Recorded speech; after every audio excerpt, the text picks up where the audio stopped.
Well, good evening. Can you hear me all right? I don't know if the mics are all working or not, but okay, here we go.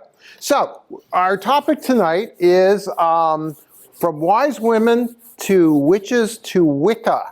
And so it's a brief talk. It's only going to cover maybe 3,000 or 4,000 years of human history. And we're going to start where everything starts, and that is, of course, in the Fertile Crescent. Whoops. There we go. And we're going to talk about attitudes towards women in two ancient civilizations. One's Egypt and the other's Mesopotamia. Because we inherited one of those attitudes and not the other one. So, speaking of that, in Egypt, one of the primary myths is the death and resurrection of the god Osiris. So, make a long story short, his brother double-crossed him, killed him, chopped up his body, and threw it in the Nile. So, his wife, Isis, and his son, Horus, gathered the parts, and Isis, being a woman and a goddess and a bringer of life, wrapped the body parts up and made him the first mummy, and that brought him back to eternal life. Okay, so you get this idea of nurturing, women givers of life, women who could own slaves, and some of them became pharaohs. They had to wear a little beard, but still, they became pharaohs. All right, let's talk about Mesopotamia. The most demon-riddled civilizations you could ever want, okay? So, who here has seen the movie The Exorcist from years and years ago? Oh, good. Do you remember Pazuzu, that guy there, that statue? All right, Pazuzu gets kind of a bad rap in The Exorcist. Pazuzu was the king of demons, and Mesopotamian religion and folklore was riddled with demonic influences. As a matter of fact, there were so many female demons that were hungry for human blood and human flesh that you couldn't count them all.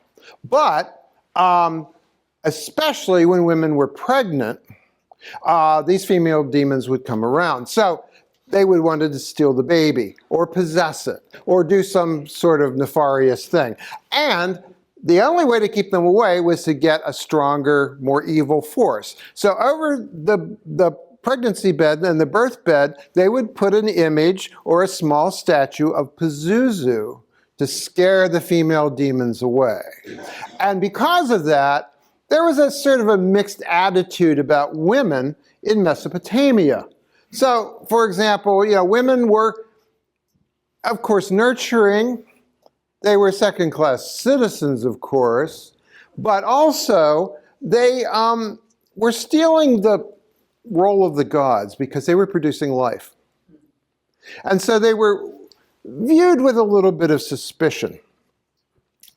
And so we began to have an attitude about women being perhaps magical, perhaps partially divine.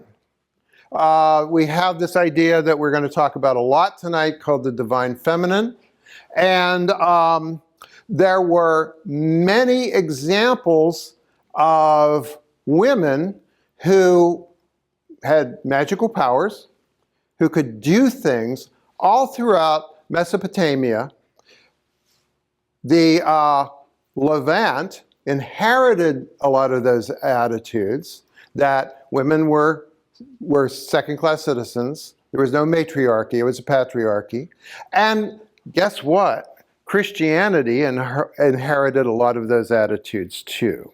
So we'll be talking about this. So let's talk about one particular individual, and that is, those of you who've read your Bible, you know about the Witch of Endor and King Saul. He was worried about being defeated in a battle, and he wanted to find the most powerful person he could find, so he wanted a dead prophet brought back. So he went actually to see a woman who was reputed to be able to bring back the dead and communicate with the dead. Now that was not a witch as such. That would be more like a fortune teller or a necromancer. okay, which were forbidden things. You never tried to talk to the dead. And she actually told the king, no, we're not supposed to do this, but he insisted, and so she did, and he found out he was going to be defeated. So that character became known as the Witch of Endor when the Old Testament was translated into English. And we'll talk about how we ended up with that in a little bit. But one of the Mesopotamian codes was the Code of Hammurabi. And it was one of the earliest urban codes for behavior in a civilization. And it was one of the first codes to say, well, you know, there's these magical people out there and they do magical things. And if you've seen Monty Python and the Holy Grail, you know that one of the ways that you test someone to see if they have magical powers is to submerge them in water. And that's directly from the Code of Hammurabi. So if you were a soothsayer, if you were an obe or a sibyl or any kind of soothsayer, and you failed in your predictions, people could get very angry at you and report to the authorities that, you know, you were trifling with bad forces, with maybe demonic forces. And under the Code of Hammurabi, you could be arrested and you could be dunked into a body of water to see if you will confess. Now, if you're drowning, you might want to confess, which makes you guilty anyway. And that's the catch-22 that we're going to see repeated again and again and again through history. One other thing we're going to see is in times of crisis, we turn on each other like nobody's business. Okay, so throughout the Mediterranean, we had a variety of goddesses. And these goddesses also were found in almost every civilization. So those of you who have read the Odyssey know about Circe, who was a very seductive woman and had the power with potions and spells to turn men into animals, to transmute men into animals. She liked to turn them into pigs. I don't know what to make of that. And then also, the Greeks had a goddess of magic and femininity called Hecate. There's a couple ways to pronounce that name. One is the ancient Greek, one is the modern Greek. Just don't call her Hecate because that's not, she doesn't like that. But she's really important because she was a Trinity goddess. She represented three aspects of femininity. She represented innocence as the maiden. She represented nurturing and compassion as the mother. And she represented the wisdom of the ages, including the esoteric wisdom, as the crone. So you're already seeing this idea of an older woman, maybe kind of funny looking, who is a magic practitioner. We'll keep on going. Also in Greek, we have Medea. She's from the story of Jason the Golden Fleece. She was actually a priestess of Hecate, and when Jason cheated on her, she decided, well, I'll show you, and she fled on her magic boat. And when he gave chase, saying, you're not leaving me, babe, she took their children and chopped them up and threw the pieces into the Mediterranean, so he had to stop and gather them, and she got away. Tough woman.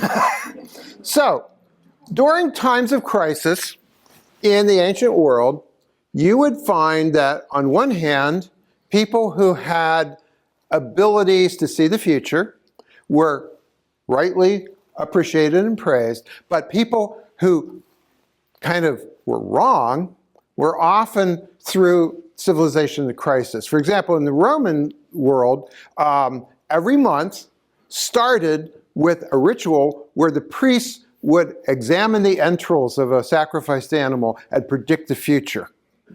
By the 15th of each month, the Ides, they would see if that prediction came true.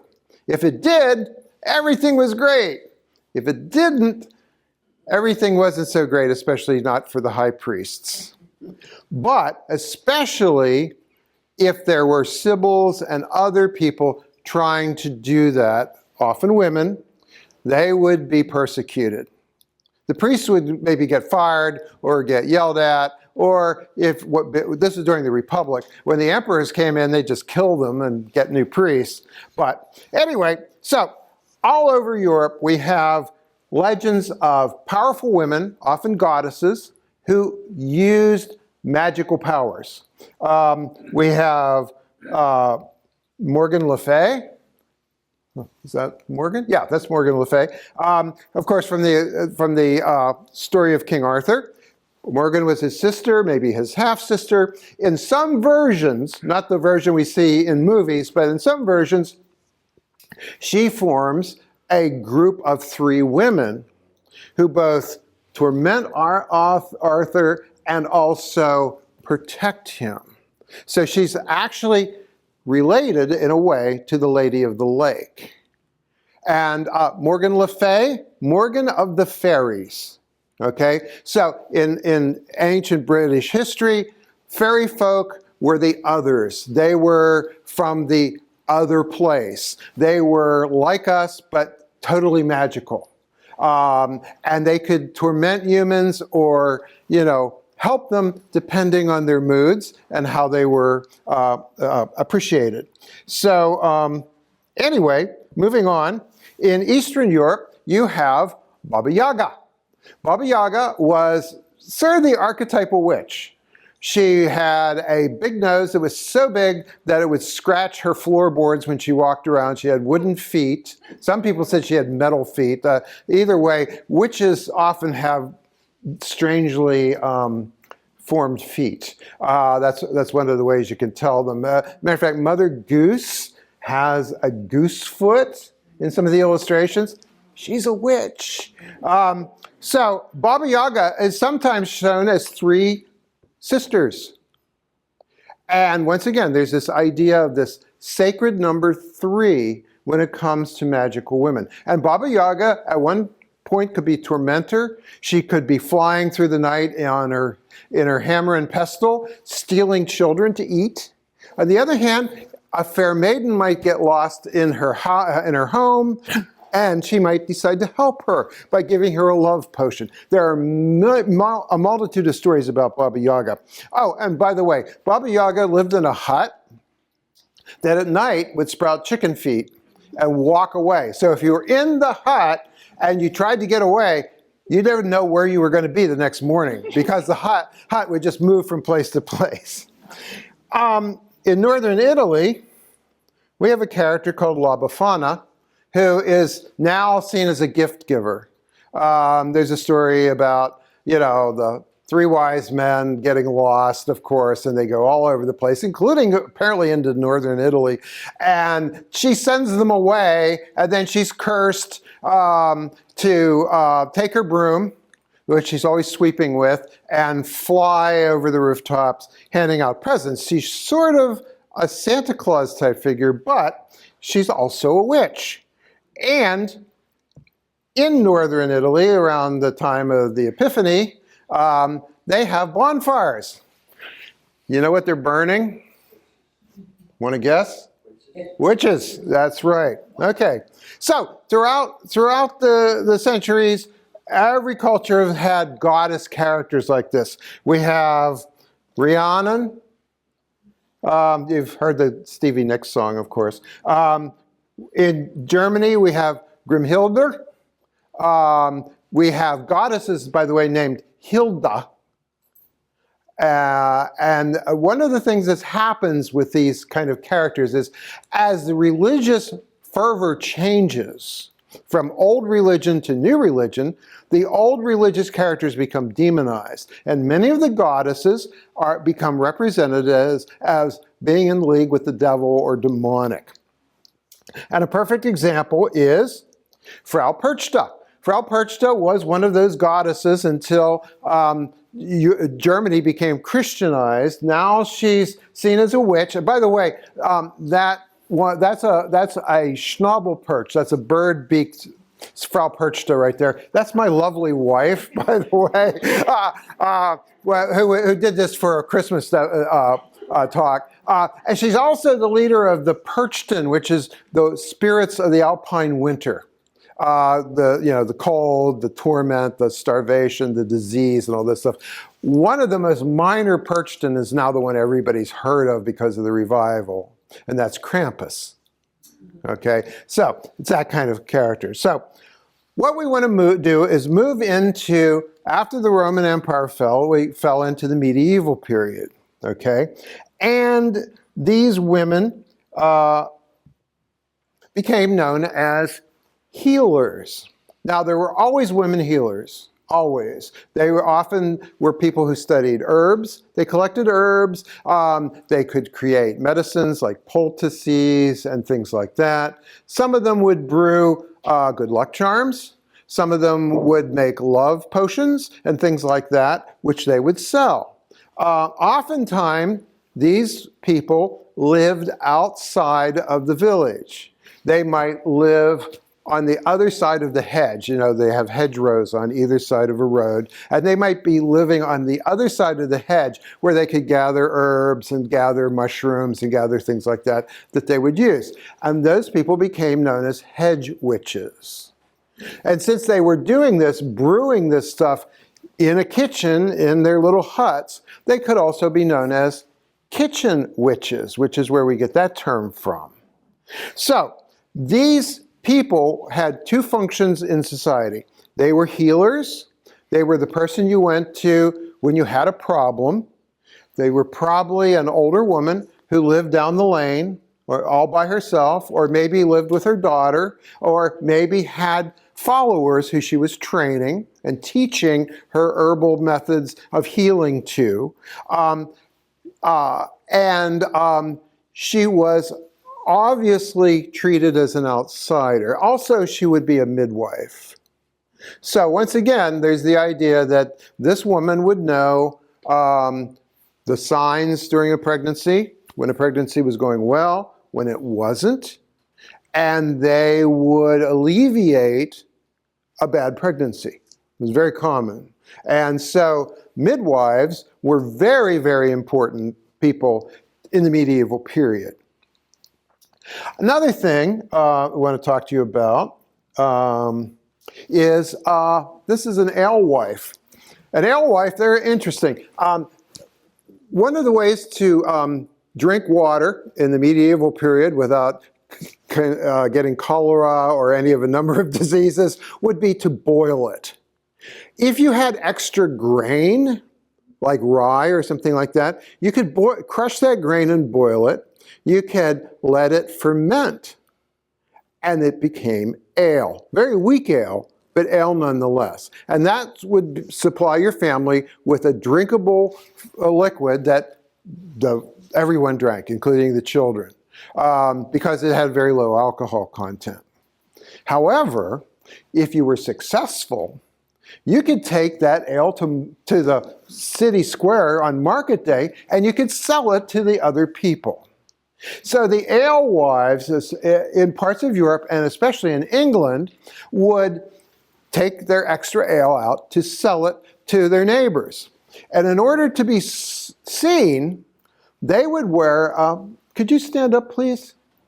A tall, pointy hat to stand out in the crowd. And they would have a kettle with them, full of ale. Thank you very much, my dear. That's my alewife, by the way. Or maybe I should call her my Swedish meatball wife, because that's what we had for dinner last night. They were excellent. Anyway, so they would be out there with their kettle and wear the pointy black hat. And when the monasteries came along and decided, well, we'll take over the brewing of beer and other alcohols and things like that, it became necessary to push those people aside. And so the alewives, a lot of their ephemera became identified with dark things like black magic. So now we're going to talk about a slippery slope. We're going to talk about the Inquisition and heretics. So, as Christianity organized itself, it just didn't come down like we know it now, all 1,400 versions of it. It was kind of had some rough moments in the beginning. There were people who believed a lot of different things. That's why they had church councils to kind of iron out those beliefs and determine, like things like the creed and things like that, so the people understood what the beliefs would be. So, because of that, there was always little subgroups of Christians who had other ideas. And sometimes they could be ignored, but other times they couldn't.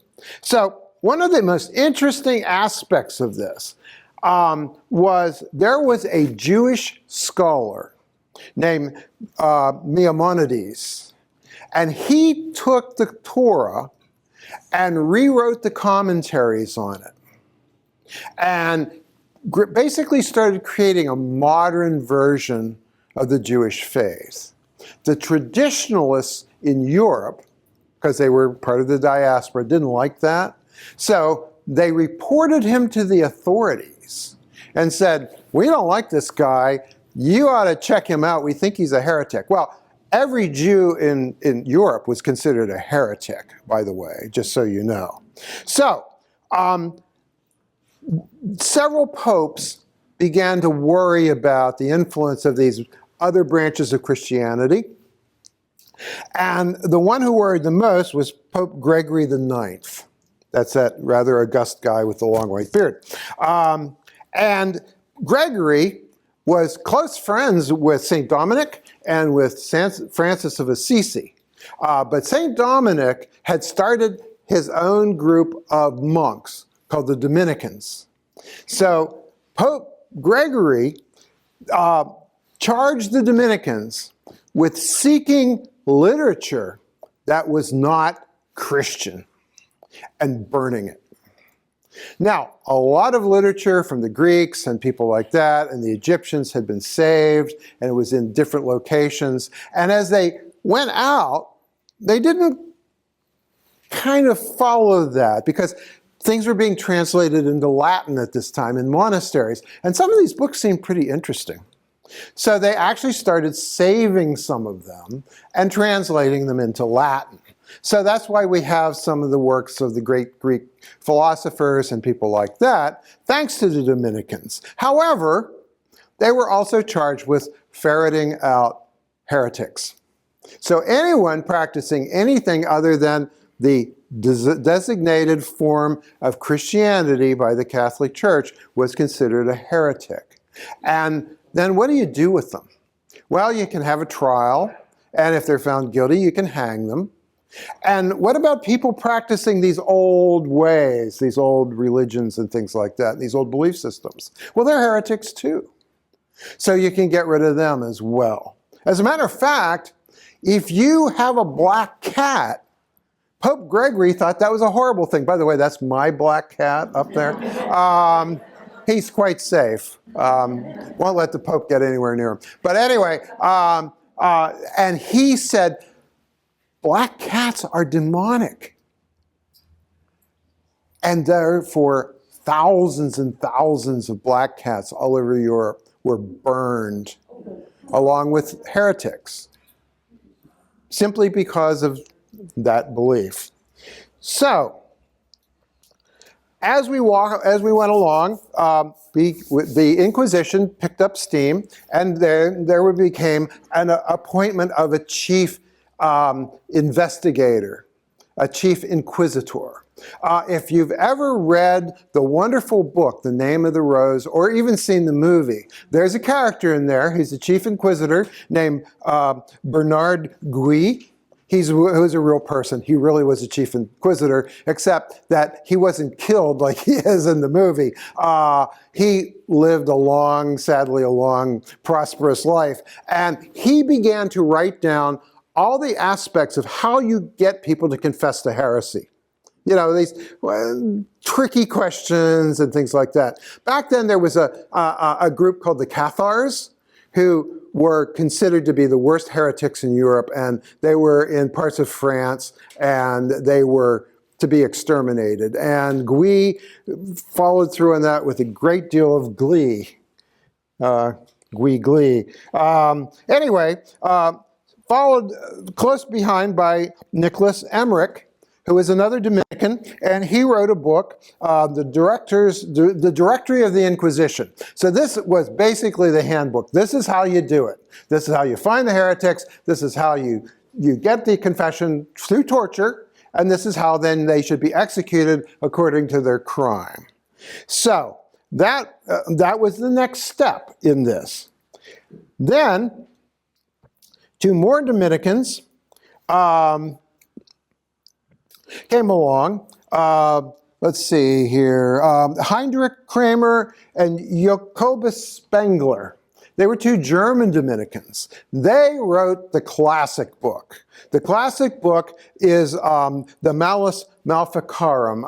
It's the Hammer of Evil. It's now become known as the Hammer of the Witches. And they were responsible for the beginning of the German persecution that was going on in Germany under the Inquisition. It's about to ramp up. So, how's your Shakespeare? I'm going to tell you a line from Shakespeare. By the pricking of my thumbs, something wicked this way comes. What play? Who speaks it? One of the witches. The three weird sisters. They weren't called witches. They were called the Weird Sisters. Of course, the intent is that's who they were. But what wicked thing is coming? Why, that guy, one of my favorite kings of all time. Yes, James I of England, James VI of Scotland. Commissioner of the King James Bible, by the way, where you'll find all kinds of interesting things about obeying your masters. He was into that, just like Henry VIII was. The divine right of kings was really important to James. But before he became King of England, he got married. And he decided that it was decided that he should marry a Danish princess. The nationalists in Scotland hated that idea. We don't want him marrying a foreign princess. We want him marrying a Scottish person. But that's what happened. So they went to Denmark, picked up the princess, brought her back. On the way, they hit a storm, and some people in Scotland claimed, we cast a spell, and we were going to take them out.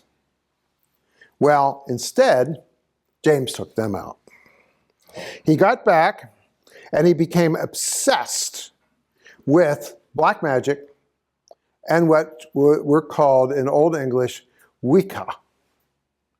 And he wrote a book called Demonology, which was his version of the Hammer of the Witches, so that you knew how to identify the evildoers, you knew how to arrest them, you knew how to torture them, and you knew how to put them to death.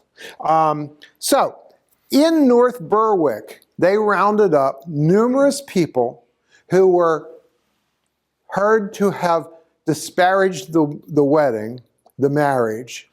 They were brought in. James actually sat in on the trial and judged some of these people. And then he had them hanged. Because to go against the king is treason. And anyone who's treasonous, since God puts the king on the throne, is also therefore guilty of blasphemy and is a heretic. See how easy that is to understand? See how it works? So that was the North Berwick witch trial. However, there would be others. There's the witches of Pendle. Pendle was just this quaint little town in let's see, in Lancaster County. Let me move along here. Come on. Whoop. Sorry, I went too far. There we go.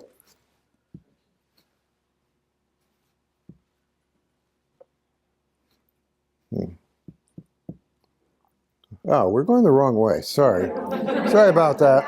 Speed forward. Yeah. You still are. Yeah, I know. Here. Okay, here. Sorry about that. There we go. Okay. So anyway, yeah. So this was in Lancaster, and there was another group who were seen to be basically in rebellion. Now, why were people in rebellion? Well, it's real easy to understand. When James became King of England, one of the very first things that happened was the Gunpowder Plot, where a group of Catholics tried to blow up him and Parliament with a bunch of gunpowder. They still celebrate Guy Fawkes Day to this day, all right?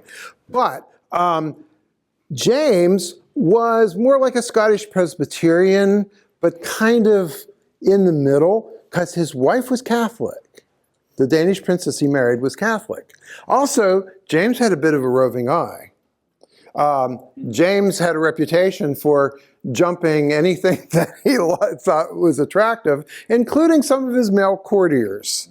So I guess it was good to be the king back then, but nonetheless, it was terrible to be on his bad side. So what was happening was the beginning of the English Civil War under James, and eventually came to fruition under his son, Charles, who ended up with his head chopped off. So we have this tremendous civil war between the Catholics and the Protestants. The Protestants were considered loyal, the Catholics were considered disloyal. So any groups of Catholics who might be trying to overthrow or trying to get rid of James would be considered to be in heresy and treasonous, and therefore could be accused of any number of things. And so that's how you ended up with that particular group of witches, who once again is a very large number. There's about 25 people charged and hung during this time period. So two of them were two women, Goody Ayres, who was actually a grandmother at the time, and Elizabeth Seeger. They were two of the many women who were rounded up for the crime of being a little too Catholic, and also being midwives and herbalists and that sort of thing, and were put to death. Okay, so next we have the Witches of Belvoir. You want to talk about what's Goody doing there? She is, I think she may have been doing a surgery, yeah. So next, we have the Witches of Belvoir. What happened in this case is a group of very, very poor Catholics, mostly women, went to the castle of the local duke, were taken in, and were put to work in the household. For some reason, some disease swept through the castle about the same time that they started working there. The Duke's son died. We don't know what he died of because, diagnoses being what they were. So, of course, who could possibly be blamed? Well, the people preparing the food, the people doing the laundry, the people doing the cleaning, and that was these three women who were a mother and two daughters who were married, and their families and stuff. So these were the Witches of Belvoir. They were accused of casting spells to poison the members of the family. And they were tried and convicted and hanged. So, we began to have a huge amount of literature written about witchcraft in England. We're sticking with England for a while. And there began to become positions like, for example, the Witch Finder General. That was a real person. Matthew Hopkins, he and his assistants would go through the British countryside looking for small villages where people didn't like their neighbors. And they would offer payments to people to basically turn their neighbors in. Who's the weirdest person in town? Who's that old lady that lives at the end? Oh, that's the midwife. Well, what else does she do? You know, and they would use rumors. They would use any kind of reports of this in order, and then they would charge the town people, once they bribed them a little bit, to eliminate the evil from their town and, you know, get rid of the witch. So that was how the witch. There's a wonderful old movie called The Witch Finder General with Vincent Price in. Though Matthew Hopkins was very young. He was a young guy. He was very sickly. He didn't live very long. But unfortunately, his assistants, they lived a long time. They were known as his prickers because they would go around with sharp needles and do examinations on people. And what were they looking for? They were looking for devil's marks. So you might ask, what's a devil's mark? Okay, you can put your hands up if you have any of these. Skin tags, warts, birthmarks, tumors, extra nipples, areas that have lost sensation of feeling. I had injured this finger, so this part's numb right here, so I'm guilty. Born with a tail. Long, narrow hands. Anybody have long, narrow hands? Red hair. There you go. I know that one. Left-handedness. You know, left hand, double. Deformed extremities. Webbed fingers, webbed toes. Missing digits. Even arthritic hands if you're a little old lady. These were all signs of the devil. These were places where when you were consorting with the devil, he caressed you. Oh. He may have tried to have sex with you.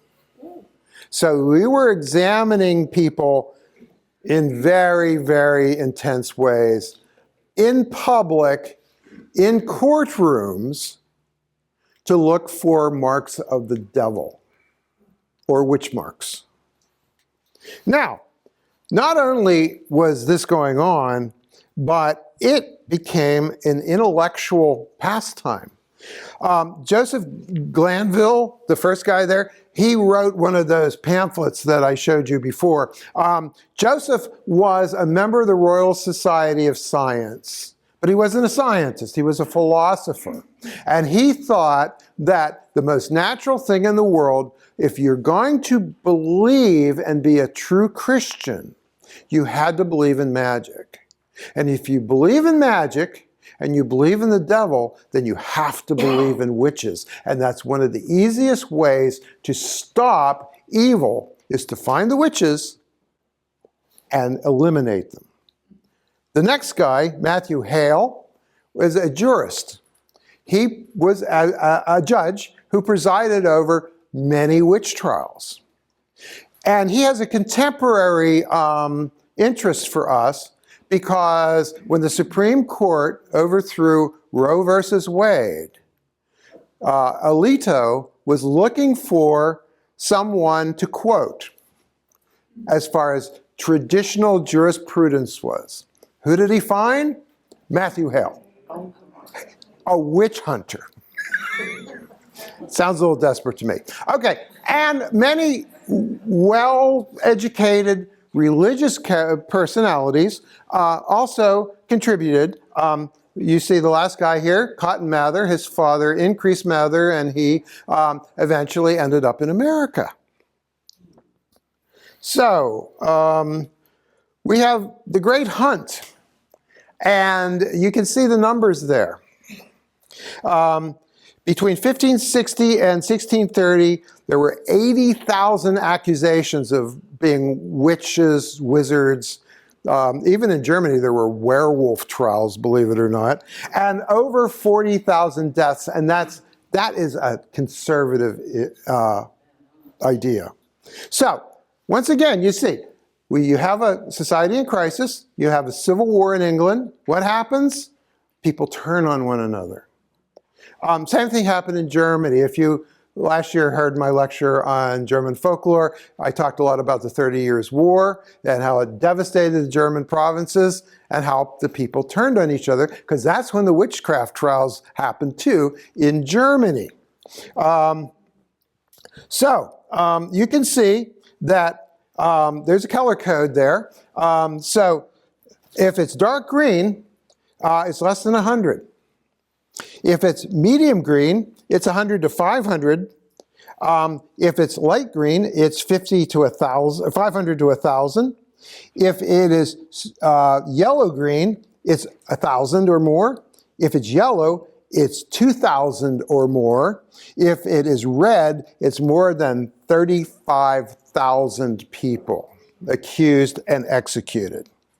And the gray areas, which were actually largely Muslim, none of this was going on. So let's go to America and let's see what's going on over there. This is Alice Young. Alice Young was actually the very first woman accused of witchcraft in the colonial United States, and she was executed for it. But let's go to the main course, okay? Salem. Salem was a very interesting place because it was going through a crisis. It was getting too populous there. And so a group of dissenters who didn't like the Church of Salem started an area called New Salem. It's a little tiny farming village, but with lots of land. And it was accusations against the people of New Salem from the more prosperous and proper people of Salem proper that led to the Salem witch trials. Specifically, one woman, Tituba, who was, in some tellings of it, she was a slave from the West Indies. In some tellings, she was a Native American slave. But nonetheless, she entertained a preacher's children, his daughters, with tales of magic. And the girls, approaching that teenage age, began to act out. And when asked about it, they said, oh, well, this lady down the street put a spell on us. And that's what started it.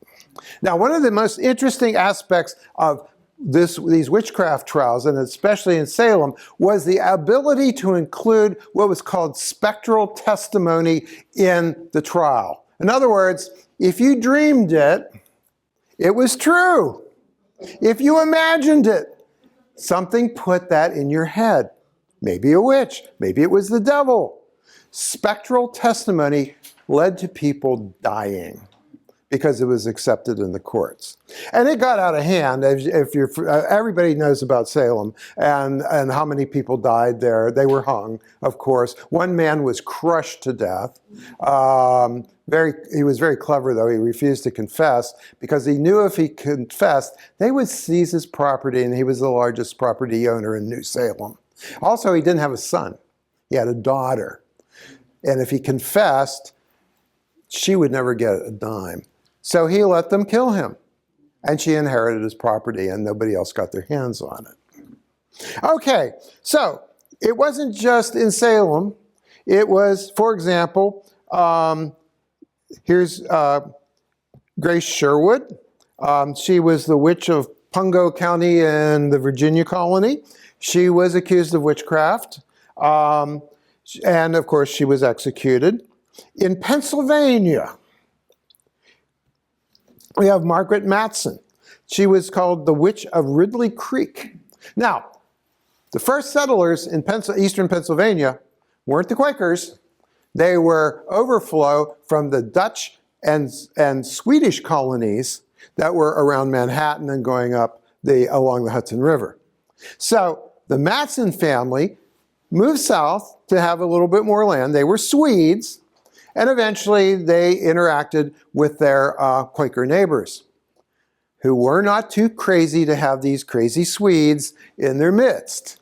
And she was doing something Swedish. She was boiling her clothes, or, cooking, lamb's kidneys or something. And her neighbors took offense and reported her. And no one less than William Penn himself sat at her trial and said, thankfully, this is a bunch of baloney. This woman is not guilty of anything other than being Swedish. Let her go. Stop this. So that was one nice outcome. I have relatives that live in Leonardtown, Maryland. And one of the great legends there is of Maud Dreyer. She was a local healer, and she was a midwife, once again. And something went wrong in her relationship with the community. And they decided to form a mob and go get her and hang her. She fled from her home, which they burned, and in the worst storm of the winter, and she hid on a rock and froze to death there. And that rock is preserved. And if you go to Leonardtown, Maryland, they have a wonderful seafood festival there. If you go to Leonardtown, Maryland, it's in a place of honor. So one more of these people. Mulderry, she was a witch of the Monongahela. Now, the reason I bring her up is because we just talked about that little pamphlet on the children of the Alleghenies. It was a horrible story if you're familiar with it. Children disappeared. They were lost in the forest. No one could find them. They tried everything. Hunting parties went out. People went out all the time. They finally consulted a soothsayer, a witch, who was known as Mulderry. And she had a bad reputation. She had the evil eye. She could, if she didn't like you, she'd just look at you and make you sick or kill you. So subsequently, she failed too. Very weird story. The children's bodies were found because someone had a dream where they were. In today's society, if I was the investigator, that would be the first person I would arrest. Right. But then, no, didn't happen. So, after this, all of this stuff died out. Now, I like to hold up this book. This is The Long Lost Friend. This is a German book of spells. Okay, they were used by Brauchers, German healers. And what's interesting about this, not only does this tell you when to pick certain things during the light of the moon and stuff like that, but most of these spells read like this. There are 3 lilies standing upon the grave of the Lord our God. The first one is courage of God. The second is the blood of God. And the third is the will of God. Stand still, thief.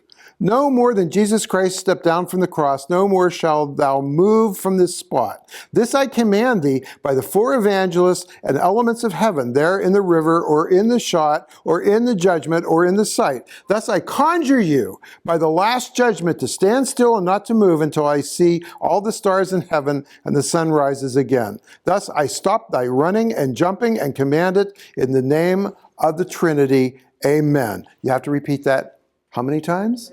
3, of course. That's a spell book. Sounds like a children's prayer book, doesn't it? Okay, so all this died out, but people love congregations. People love getting together, and they love secret hidden knowledge. And one of the earliest groups of secret knowledge holders was the Rosicrucians. Their founder was alleged to be a man named Christian Rosencrantz. And Christian Rosencrantz had this mystical experience that he wrote down. And they became the rules for a secret order that he called the Rosicrucians. They still exist, by the way.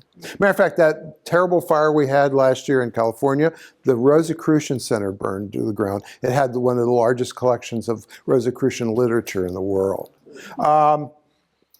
But it became the model for secret societies. So to become a Rosicrucian, you had to find out about it. Maybe someone would approach you and say, would you like to learn the secrets of eternal life? Would you like to learn the secrets of a long life? Would you like to learn how to be a better person? You should come to one of our meetings. And so there's always an initiation, okay? So that was the first part. Then there's secret knowledge. So there's mystical books to read and things like that. So the Rosicrucians became sort of the archetype for secret societies. Along came the next group, the Freemasons. Freemasons, we had founding fathers were Freemasons, many of them. George Washington was a Freemason. It was a group, it was a Protestant group, and it dated back to the idea that there was secret knowledge that you could derive from the Bible and from other stories, and the medieval guilds, who were masons, who built things out of stone, were the symbols of the great designer of the universe. So the Masons were attempting to tap into a special knowledge of God. And they had rituals, they had handshakes, they had different areas of elevation. Once you were initiated into the Masons, you stepped up through the different levels until you reached the top, whatever that is. Now, once again, there's that role model. Stages of development, an initiation rite, secret knowledge, okay? Next, we have this Russian lady, Helena Blavatsky. During the late 1800s, she was wealthy, she traveled all over the world, and she became interested, and this is when the Germans were out doing all kinds of digs in the Middle East and in Asia and India and places like that. She became interested in all these different other religions and philosophies and things like that, and so she started to synthesize them together into a new way of looking at things. And that became known as Theosophy. And this was the archetypal New Age philosophy. It was one of the first, because it was an amalgam of all these different religious beliefs, all these different philosophies, all kind of crammed together into this, what some people would say a jumble, but which made perfect sense to the Theosophists. And once again, you had to be initiated. Then you rose through the ranks of Theosophy until you got all the knowledge. So the next slide, we have a Frenchman, who changed his name. He used to dress up like a rabbi frequently. Eliphas Levi. Eliphas Levi became a writer on esoteric things. He started discovering those medieval books that were translated into Latin and eventually translated into French, and he started organizing them into books of hidden knowledge and books of magic. Okay? So, about that same time, a guy named Dr. William Wynne Westcott was in touch with a woman in Bavaria named Anna Sprengler. And Anna claimed to be a duchess.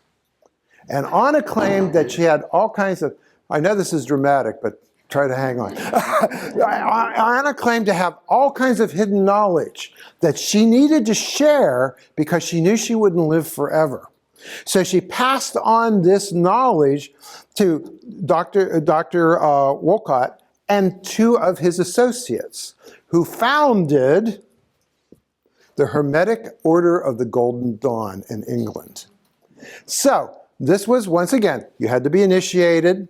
There were steps through the process, and you were trying to achieve this almost total change in your personality so that you became an advanced person. And this became very popular in England. There was a large number of people.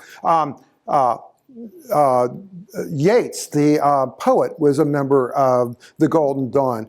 Various artists, writers, and actors and actresses were, well, not actresses, they didn't let women in, but were members of the Golden Dawn.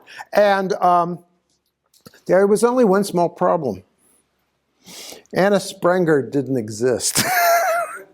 They made it all up. And then when Wolcott became ill, the other two gentlemen started fighting over who would be in charge. And people began to leave the Golden Dawn. But it did attract the attention of one very interesting person. Aleister Crowley. Aleister desperately wanted to become a part. Yeah, he's the guy that Ozzy Osbourne. Yes? What time frame is this? This is, we're getting very, very close to the beginning of the 20th century. Aleister Crowley was a bon vivant, a drug addict, a drunk, a sexual libertine, and he wanted to bring his ideas of magic and goddess worship into the Golden Dawn. They literally threw him down a flight of stairs to get rid of him. So he said, okay, you won't have me, I'll start my own group. So he started a goddess-oriented worship called Thelema. And Thelema was all about sex, drugs, and rock and roll, basically. Sex magic to bring the goddess back, a specific goddess that he kind of invented in his twisted little head. He started these Thelema lodges all over the world. There were people who were interested. One of the most unusual people who ran one of these lodges was Jack Parsons in Pasadena, California. He inherited a lodge. Jack had a lot of money because he was one of the co-founders of the Jet Propulsion Lab. He invented solid rocket fuel. Jack also became a libertine, became a drunk, a drug addict, went through women like crazy, until he attracted the attention of a young guy just out of the Navy who came along and decided, I'll help you with that magic. Yes? Is he Hubbard? You got it. Yeah. So this guy, they would go out in the desert and do sex magic. And meanwhile, this fellow, this writer, was seducing Jack's wife. With that seduction, he was able to clean out Jack's bank account, buy a yacht, and sail outside the waters where there was law enforcement. That was L. Ron Hubbard, the founder of Dianetics and Scientology. Okay, but we got off the track. We're going to talk about three very important people. The first one is Margaret Alice Murray. Margaret Alice Murray was a very important person. She was one of the earliest and most prominent feminists in England. She was also fascinated with archaeology. She came from an upper middle class family. They weren't rich, but she was born in India, traveled with her family, became fascinated with archaeology, was actually able to wheedle her way into some digs in Egypt. But she was often relegated back to the museums to keep archives and to work on cleaning, the relics that they found and things like that. But it gave her time to write. So she was always wanting to go back to Egypt, and World War I came along. And so all those expeditions were shut down. So she looked for a subject matter. She was always interested because she had studied Egyptian religion. She was interested in European folklore. And she came up with the idea that these various people, Wiccas, healers, people like that, were not isolated people in little villages. They were part of an underground ancient religion that she labeled witchcraft. And she wrote several books. The God of the Witches, The Witch Cult in Western Europe, A Study in Anthropology was huge. It came out about the same time as the book The Golden Bough, which was another exploration of English, Scottish, and Irish folklore, and the two hit like a ton of bricks. And people became swept up in this idea that there was this ancient cultic religion where there were initiates, where you would have a thing that she invented called a coven, which was made up of 13 individuals who were practicing this ancient religion, and they had been forced underground by the coming of Christianity, but it was just under the surface, waiting to bubble back up again. It's a fascinating idea from a fascinating woman. Totally wrong, but fascinating. And she became a pivotal figure in our modern understanding of what we think witchcraft is, because she laid it all out in her books. The next person I want to talk about, okay, so we have witchcraft as an ancient religion, is exactly the opposite. This is Montague Summers. Montague Summers liked to dress up as a churchman. He was never really ordained. He got kicked out of the seminary because of something to do with choir boys. But he was fascinated by all these ancient European stories about witches and vampires and werewolves, and you name it. And he would carry huge portfolios into all the libraries in England and copy down all these ancient writings about all these supernatural subjects. And he would hold forth on them. He wrote several books. Of course, he wrote about witchcraft, so there's a book, Witchcraft and Black Magic. The Geography of Witchcraft is also one of his books. He wrote books on werewolves, on the witch trials, and he insisted this was all real. This all really happened. And dressed as a churchman, who wouldn't listen to him? Especially when he was drinking your sherry and eating your food. So Montague Summers was the next step in this. And he's a very questionable person. But the most important person next is Gerald Gardner. Gerald Gardner was, basically he was a clerk. He read all these books that we just talked about. And he then decided to write his books. And he organized his Gardnerian Wicca as a initiate religion. In other words, you have to be invited in, you have to be initiated. There are different levels to go through. Once again, the whole idea of a secret society. And he claimed that when he was a young man, he had encountered the New Forest Coven. He went out in the forest, and if you've seen the movie The Witch, he went out in the forest, there was a bunch of naked ladies out there prancing around in a circle, and they initiated him into their coven. And he got all their knowledge from them, and then he proceeded to create a new religion called Wicca, which he took from the Old English word that sounds very similar, which was used to mean a soothsayer, a healer, that sort of thing. So, Gerald Gardner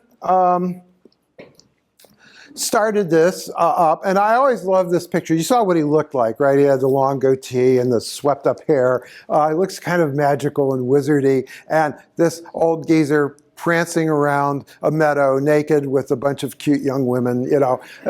It's a hard image to get out of your head. But these people, during this time period, really started something, because Wicca grew out of all of this. And Wicca became a religious practice that was embraced by a lot of people.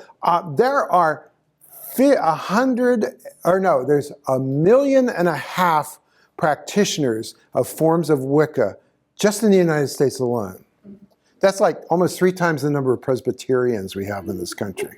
Not to make a comparison, but I'm just saying. So you can see this is a lineage chart.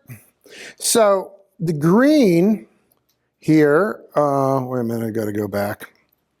Darn it. There we go. So the green are direct groups, Wicca groups, that were influenced and belong to Gardnerian Wicca. Good evening, Michael. They, This is Nicole with Consumer Services. How are you doing today? Great. The gold or the yellow are groups where they claim the lineage, but that might not be directly connected. The red indicates a tradition that's no longer part of Gardner's Wicca. It's a group that's just sprung off, as are the blue and the orange. Where the stop sign is, that means they've just severed all ties and there's something else entirely. There are experts on Wicca who will tell you quite readily that this is like trying to classify Wicca is like trying to classify any other religious practice. It's like herding cats. Each group finds a way to move on from another group. They find their own practices, they find things that they are interested in that the older groups are not.